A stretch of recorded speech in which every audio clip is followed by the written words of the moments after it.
एबे भी आंचलिक पाणीपाग विज्ञान केन्द्र पक्षर पाणीपाग को नहीं एक बड़ खबर सामना को आसी। सूचना अनुजाई बंगोपसागर में 48 घंटार लघुचाप संभावना हेबो कि बात्या घूर्णिबल प्रभाव में मंगलवार अर्थात आसंता काली सुधा लघुचाप सृष्टि होई पारे।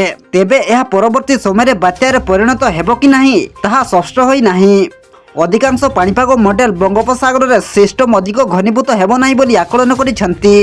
तेबे आसंतु नजर पकाइबा आगामी 48 घंटे बंगोपसागर में सृष्टि होगा लघुचाप प्रभाव में ओडिशार केउ सब जिले में प्रबल अति प्रबल वर्षा होबार संभावना रही एवं केउ केउ जिला को अलर्ट जारी करिछि आम भुवनेश्वर स्थित आंचलिक पाणीपाग विभाग। से नहीं भिडियोर संपूर्ण अपडेट जानिबा किंतु ता पूर्वरु भिडियो को गोटे लाइक करंतु एवं भिडियोटी को आपण मानक सांगसाथी मानक बहुमात्रा रे शेयर करंतु।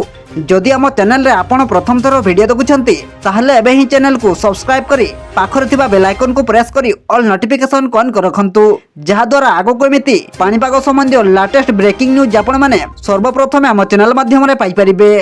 पाणीपाग विभाग पक्षर प्रकाशित रिपोर्ट अनुसार आसंता 15 तारिख जाए राज्य में कालबैशाखी आशंका रही। बंगोपसागर में आसुवा लघुचाप दक्षिण अंडमान सागर और पार्श्ववर्ती अंचल उपर घूर्णिबल सक्रिय रही। यह प्रभाव में दक्षिण पश्चिम बंगोपसागर में मंगलवार अर्थात आसंता काली सुधा लघुचाप सृष्टि संभावना रही। एने पूर्वानुमान करिछि भारतीय पाणीपाग विभाग। तेबे यह घनीभूत होई बात्यारे परिणत हेबो कि नहीं ताहा स्पष्ट होई नहीं। एने विभिन्न पाणीपाग संस्था मॉडल भिन्न भिन्न संकेत दौरान अधिकांश मॉडल बंगोपसागर में सिस्टम अधिक घनीभूत हेबो नहीं बोली आकलन करिसेंती।